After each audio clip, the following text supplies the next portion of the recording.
પરિવાર હોય, સમાજ હોય કે રાષ્ટ્ર, જો આપણે આપણા પડકારો સામે ધ્યાન નહીં આપીએ, એને દુરસ્ત નહીં કરીએ, તો પડતી ચોક્કસ છે.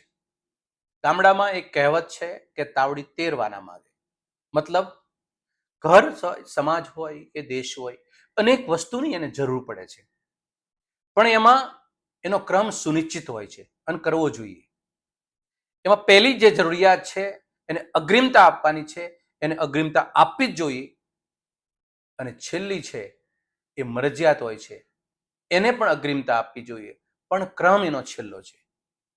આ બાબતને લઈ ઘર પરિવારનો વહીવટ થતો હોય છે, સમાજનો વહીવટ થતો હોય છે અને રાષ્ટ્રનો પણ વહીવટ થતો હોય છે.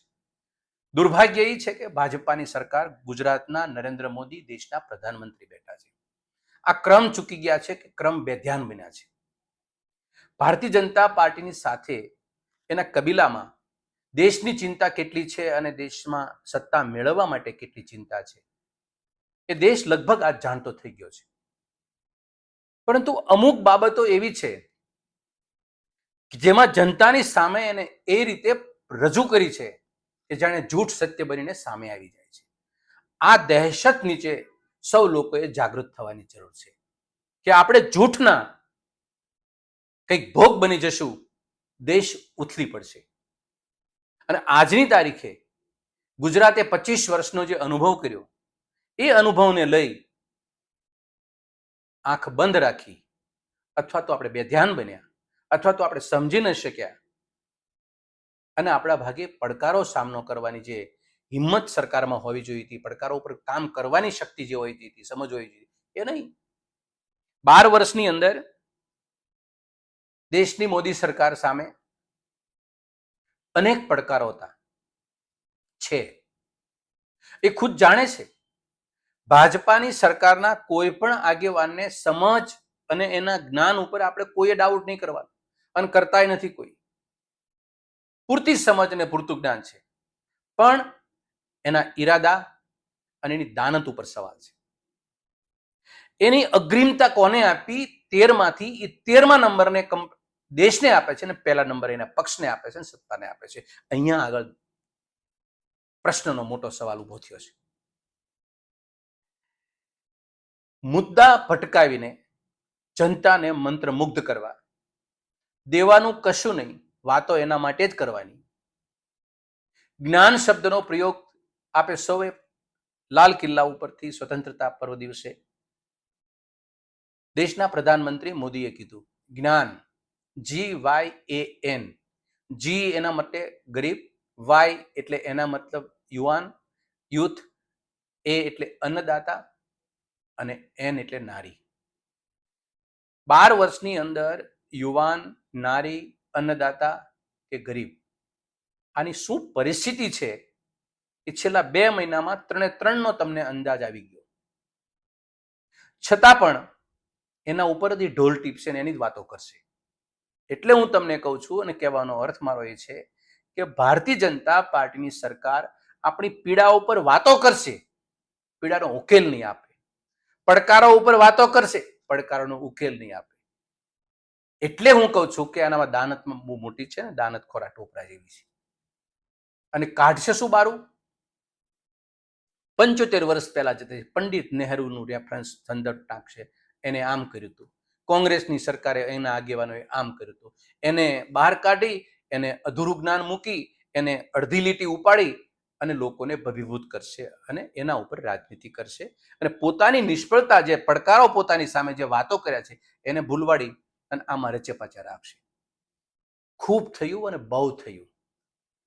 આ દેશનો જેનજી તો તમને ઓળખી ગયો, પણ જે આલ્ફા પણ ઓળખી ગયા. નાની નાની બાલિકા, નાના નાના છોકરાઓ પણ સામે આવી ગયા અને તમને તમારી અસલિયત બતાવવા લાગ્યા. હમણાં 2 દિવસથી વંદે માતરમ ને રાષ્ટ્રગીત ને એ બધી બાબતોની ચર્ચા થાય છે. સમજણો વર્ગ બધું જાણે છે કે આ બધા કારસ્તાનો છે ને, એ ખુરશી હલવા માંડી છે, એને માટેના આડસ દેવા માટેના આ મુદ્દા છે.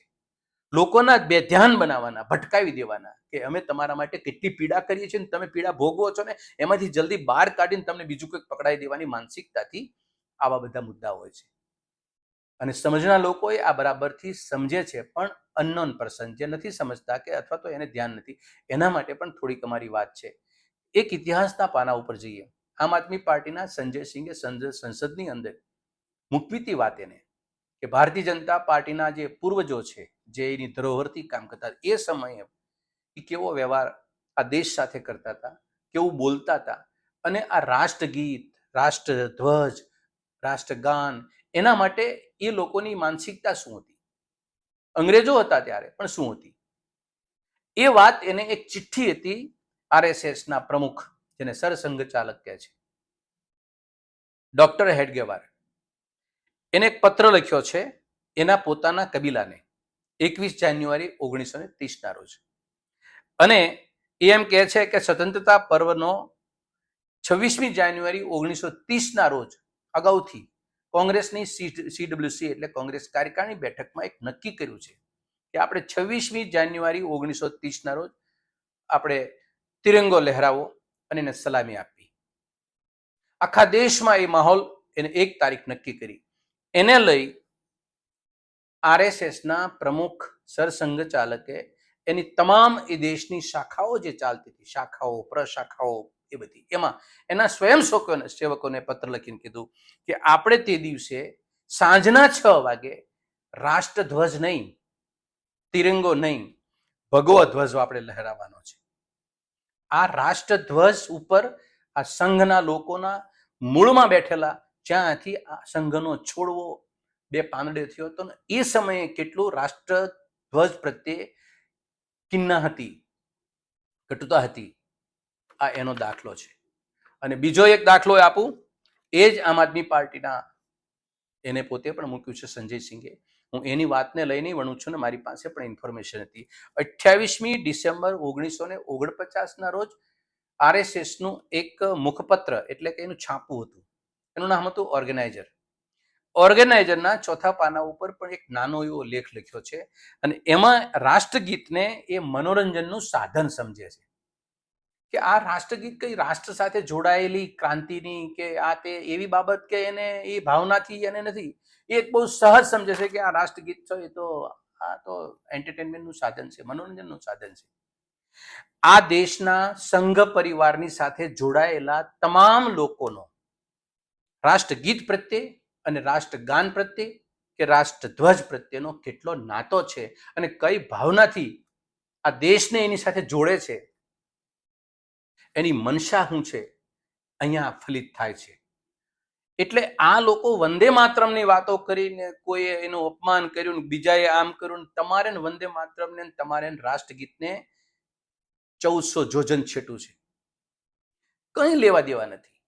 તમારે દેશ સાથે લેવા દેવા નથી, દેશની પરિસ્થિતિ સાથે લેવા દેવા નથી, દેશની અધોગતિ સાથે લેવા દેવા નથી, દેશના પડકારો સાથે લેવા દેવા નથી. માત્ર જ્ઞાન પીરસવું તમારે, અને તમારી ખુરશી બચાવવા સાથે નિસ્બદ્ધ રહો છો. આ માનસિકતા તમારી દેશના બાળકો પણ જાણી ગયા. એટલે અહીંયા મારી વાતને એટલા પૂરતી મૂકવાનો પ્રયત્ન હું કરું છું કે પડકારો જે દેશના સામે છે એની ઉપર વાતો કરવાની, પડકારોનો ઉકેલ નહીં આપવાનો.